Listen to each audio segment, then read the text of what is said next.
Olá, meus amigos, e bem-vindo ao espetáculo. Prepare-se para presenciar um show de demagogia e cinismo, onde a verdade é distorcida e a justiça se transforma em tapiação. Primeiro, o excelentíssimo ministro-presidente do STF, Luiz Roberto Barroso, disse que hoje não precisa se preocupar em defender a democracia, pois o judiciário está em perfeita sintonia com o governo federal. Que é uma bênção abrir o ano judiciário ao lado de Lula, sem nenhuma sombra de preocupação. Em seguida, Pacheco, o presidente do Senado, declara que as coisas finalmente estão voltando ao normal e os poderes da República podem perseguir seus objetivos com tranquilidade. Paz e harmonia reinam, não é mesmo? E finalmente o grande maestro do dia, Lula, que sobe ao palco com um discurso perfeitamente afinado com os de Barroso e Pacheco.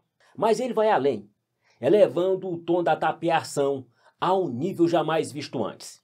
Lula, com a audácia que lhe é peculiar, inverte a ordem dos acontecimentos. Ele diz que os ministros do STF são perseguidos, mas não estão sozinhos. Juntos, STF e Lula se erguem como paladinos da democracia, prontos para barrar os extremistas que desejam transformá-la em um atalho para o poder. E depois de corroê-la por dentro, sobre suas bases querem erguer um regime autoritário, um estado policial com vigilância permanente sobre os cidadãos. Veja. É uma honra tê-los todos presentes aqui, celebrando esse momento de união e da mais absoluta normalidade democrática. Felizmente, presidente Pacheco, presidente Lula, presidente Marcos Pereira, senhor Procurador-Geral da República, senhor presidente da Ordem dos Advogados, felizmente eu não preciso gastar muito tempo nem energia falando de democracia, porque as instituições funcionam na mais plena normalidade, com convivência harmoniosa e pacífica de todos. Nem preciso falar de separação de poderes, porque, embora independentes e harmônicos, nós convivemos de maneira extremamente civilizada e respeitosa.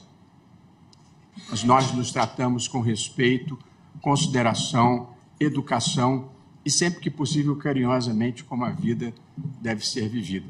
De modo que é uma bênção nós podermos fazer esta abertura do ano judiciário, presidente, sem termos nenhuma preocupação que não sejam as preocupações normais de um país. Crescimento, educação, proteção ambiental e todos os outros valores que estão na Constituição e que nos unem a todos.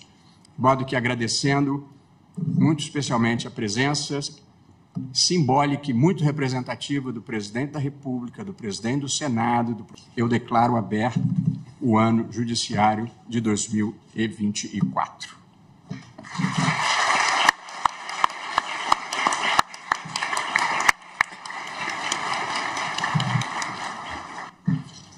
É a terceira ocasião em que participo, ministro Barroso, como presidente do Congresso Nacional, desse evento.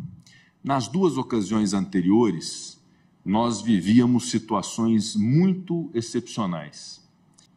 Hoje, na abertura do ano judiciário de 2024, as coisas parecem estar voltando à normalidade.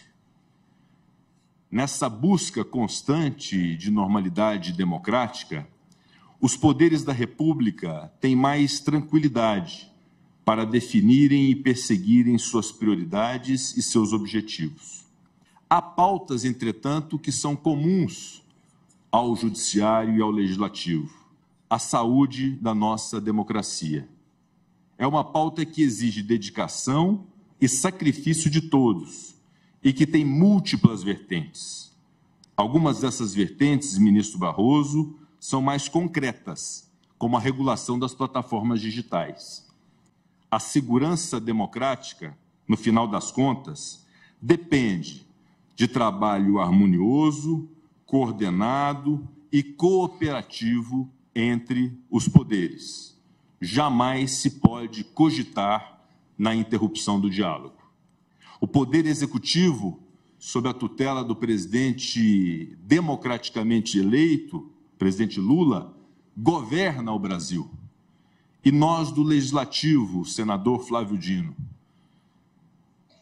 estabelecemos as regras de convivência social a partir daquilo que a Constituição Federal nos impõe, que é de legislar. Hoje, com mais tranquilidade do que um ano atrás, no momento de atipicidade e de anormalidade, eu reitero a importância dessa pauta comum.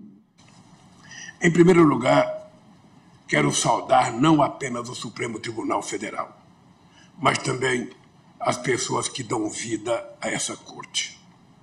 Vocês sentiram na pele o peso do ódio que se abateu sobre o Brasil nesses últimos anos.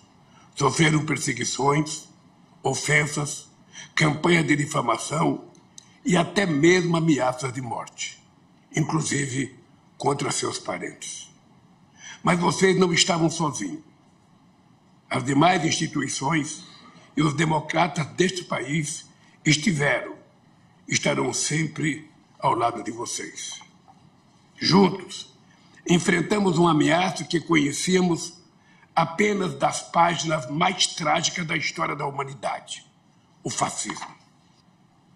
Diziam que para fechar o Supremo Tribunal Federal bastaria um cabo e um soldado, pois vieram milhares de golpistas armados de paus, pedras, barras de ferro e muito ódio, e não fecharam nem o Supremo, nem o Congresso, nem a Presidência da República.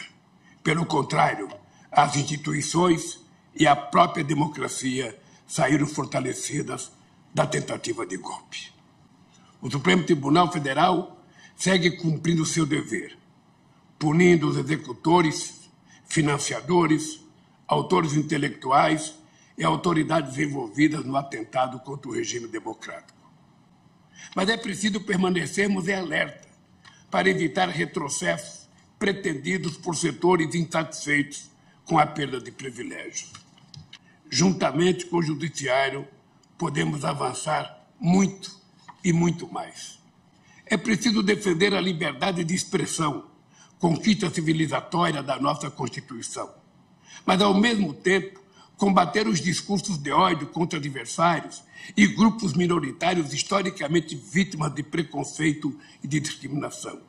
É preciso desmantelar a criminosa máquina de fake news que, durante a pandemia, espalhou suspeitas infundadas sobre vacinas, causando a morte de centenas de milhares de brasileiros e brasileiras. É preciso criminalizar aqueles que incitam a violência nas redes sociais, mas é também necessário responsabilizar as empresas pelos crimes que são cometidos em suas plataformas.